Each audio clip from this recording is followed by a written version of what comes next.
ఏమిట్రా ఈ ఆవేశం? ఫోన్లే కదని మనిషిని పరిచయం చేస్తే మ్యాచింగ్ చేసుకుంటారా? బిజినెస్ చేసుకుని బాగుపడతారనుకుంటే బ్యాక్ డోర్ నుంచి అల్లుడు చేసుకుంటారా? వాట్ ఇస్ దిస్ బావా, సరిగ్గా చెప్పు. ఇంకా ఎందుకు బావని పిలుస్తావు? ఆ టైటిల్ వాడి పేరు మీద రిజిస్టర్ చేశారు కదా. పైగా మీ అక్క నేను ఆయన్నే ప్రేమిస్తున్నానని తగే చెప్పేసింది. ఒరేయ్, అది అలా అన్నదంటే ఆ. ఏదో బలమైన కారణం ఉంటుందిగా. ఎందుకుండదే? నాకన్నా అందగాడు, పైగా ఘర్షణ సినిమాలో వెంకటేశ్వర ఉంటాడు. పెద్ద సౌండ్ పార్టీ. లటుక్కుని దొరికాడని పుట్టుకొని బొట్లెట్టేసింది. ఇప్పుడు సచ్చుదో పుచ్చుదో కాయ కొన్నాక అడ్జస్ట్ అయి తినాలే గాని తొన బాలేదు, తొక్క బాలేదు, రంగు బాలేదని పడేసుకుంటావేంటి? ఒరేయ్, అలా గట్టిగా రవ్వకురా, చుట్టుపక్కల వాళ్ళు వింటారు. ఇప్పటికే ఈ ఇల్లు అల్లరి పాలైపోయింది. కొత్తగా అల్లపాలవడానికి ఏముంది? తెలియని వాళ్ళకి నేనే చెప్తా. ఏమండి, అమారే గారికి కహానీ సును. అది వచ్చాక చెప్పండి, ఆ బాబు బంగారం కాదు, ఈ బాబు బంగారం అని. పెళ్లి 3 ముళ్ళు 7 అడుగులు ఈ 40 years బత్తాయి తోటి. కాదని ఏదైనా డ్రామాలు ఆడారనుకో 6 అడుగుల గోతులు అదైనా ఉండాలి, నేనైనా ఉండాలి. ఇది ఫిక్స్. ఇంపాక్ట్ కోసం వాడా.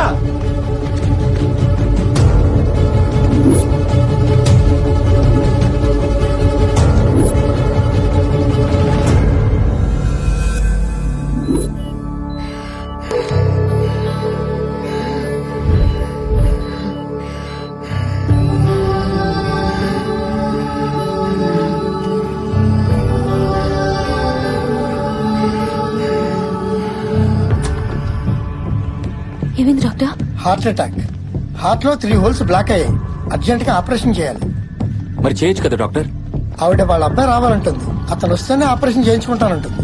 అర్జెంట్ గా అతను పిలిపించండి.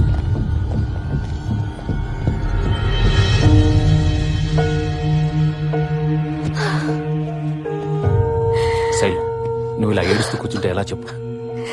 ఏం కాదు, నేను చెప్తున్నా కదా. తొందరగా మీ నాన్నగారికి ఫోన్ చేయి. ఆలస్యం అయిందంటే పాముకి ప్రమాదం. పద, ముందు ఫోన్ చేద్దాం.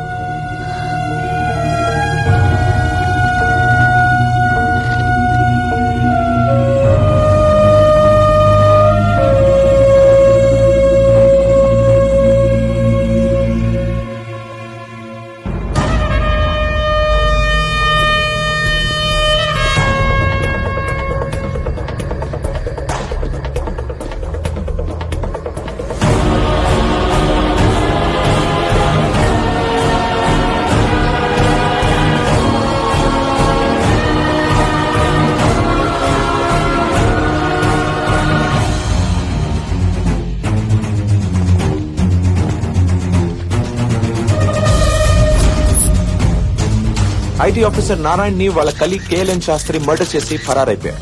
ఎంత వెతికినా దొరకడం లేదు. ఏంటి సార్ ఇంత దారుణంగా చంపేశాడు?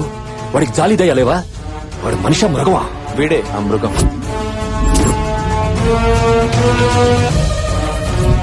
ఈ కేసు నువ్వు టేకప్ చేయాలి కృష్ణ.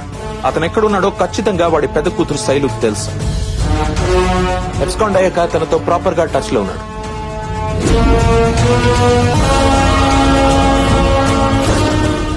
వాళ్ళ ఫ్యామిలీని మన వాళ్ళు బాగా అగ్రెసివ్ గా ఇంటర్గేట్ చేసేటప్పటికి పోలీసులంటే భయపడి ఒకసారి సూసైడ్ అటెంప్ట్ కూడా ట్రై చేశారు. నువ్వైతే వాళ్ళని పోలీసులా కాకుండా జాలి చూపించి డీల్ చేస్తావని ఈ కేసు నీకు అప్పగిస్తున్నా.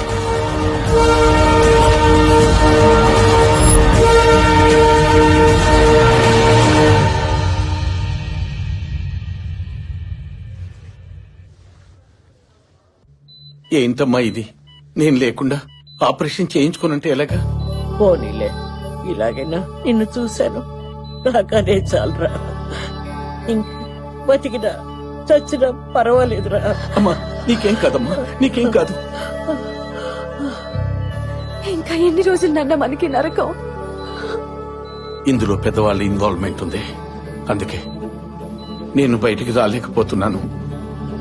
నేను గనక పోలీసులకు దొరికితే నన్ను జైలుకు పంపించడం ఖాయం.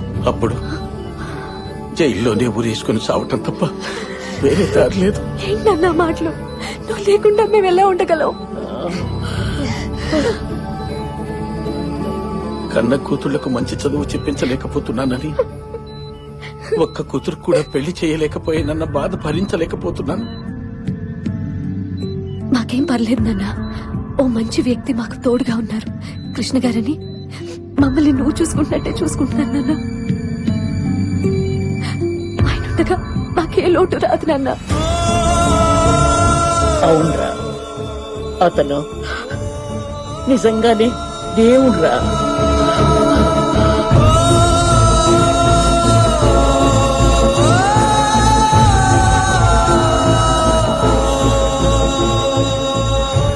నా వల్ల కాదురా. ఆయన చూస్తుంటే గుండెలో దుఃఖం ఆగట్లేదురా. పాపం ఆ పెద్ద ఆయన వాళ్ళ దగ్గర నుంచి ఎలా దూరం చేస్తానరా? నేను అరెస్ట్ చేయలేనురా. ఏదైతే అదే అవుతుంది. You are under arrest. దొరికేశావు. నన్ను ఎవరనుకుంటున్నావు? Police, circle inspector of police. అడుగో, ఏసీపీ కృష్ణ, క్రైమ్ బ్రాంచ్. ఏంటా చూపు? ఇదంతా ఆయన స్కెచ్చే.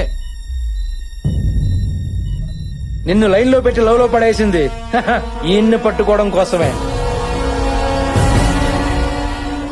మీ నాన్నను పట్టుకోవడానికి ఎన్ని స్కెచ్లు వేసావో మేము తెలుసా నీకు?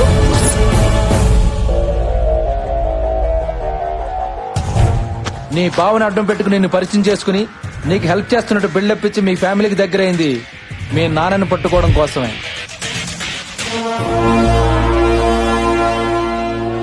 మీ నాన్న బర్త్డే రోజు మీ బావ చేత కేక్ పంపించి మీ చేత ఎక్కువసేపు ఫోన్ మాట్లాడించింది మీ నాన్నని ట్రేస్ అవుట్ చేయడం కోసమే.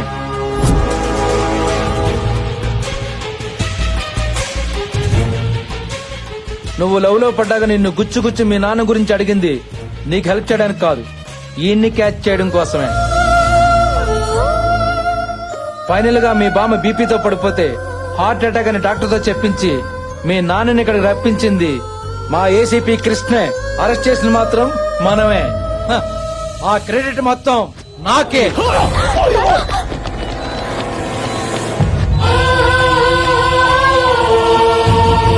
సార్ చూడు, కాల్చిన కాల్ చేస్తారు సార్. వెళ్దాం బాగా సార్. ప్లీజ్ సార్, పదండి సార్, ప్లీజ్.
రే, ఇటు పక్క పోలీసులు ఎవరన్నా చూసావా? నేను చూడలేదు సార్.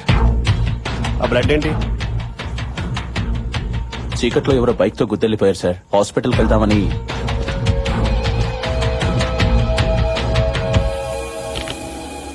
సార్ నాకు ఎందుకో డౌట్ వస్తుంది. స్టేషన్ పద. అసలే కాలికి దెబ్బ తగిలేవాడు బాధపడుతుంటే నువ్వు వెళ్ళవా? సార్